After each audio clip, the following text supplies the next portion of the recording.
Hello and welcome to another video dedicated to the ConSEL Plus dispatch software. Today, I will try to demonstrate how straightforward and intuitive the process of installing and initially configuring the radio server is. So we run the installation file. Next, we select the language in which we want to proceed with the installation and accept the license terms.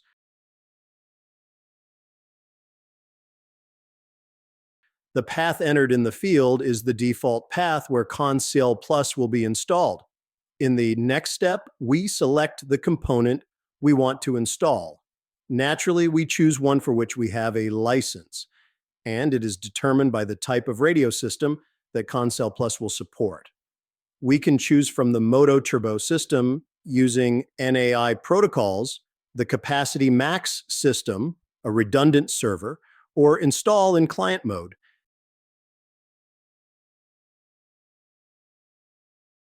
In the next window, we select the type of licensing. If we have a purchase license, we choose the first option. If we plan to use a demo license, we select the second option.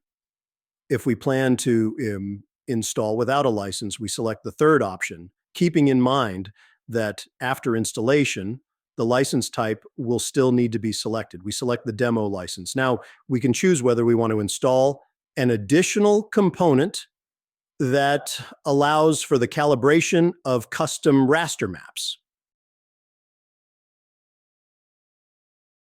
The installation will now proceed. We can see that the ConSEL Plus client icon has appeared on the desktop. Automatically, after installation, the radio server configuration window will appear. In this window, we will perform the basic configuration that will allow our software to connect to the master repeater and will enable the service to start.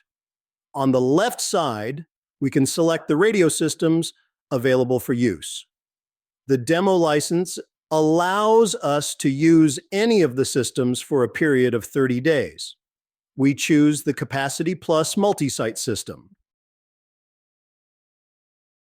Our repeater, of course, has an IP address and the appropriate port, which we need to enter in the fields related to the repeater configuration.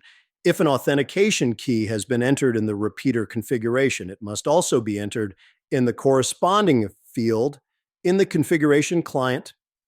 I would like to add that to enable the use of data transmitted through the repeater, like location positioning, we must also configure the MMNIS gateway in this section. The appropriate software from Motorola Solutions should also be installed to ensure the correct transmission of data packets. We will generate a demo license. So let's enter all the necessary information. The installation was successfully completed.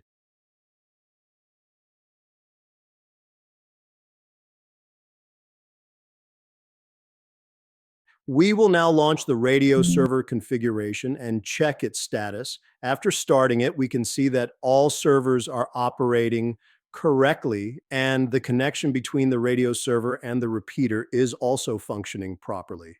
The system, configured this way, is ready for operation. The next steps will be performed in the ConSEL Plus client, but that will be covered in the next video. Thank you for your attention.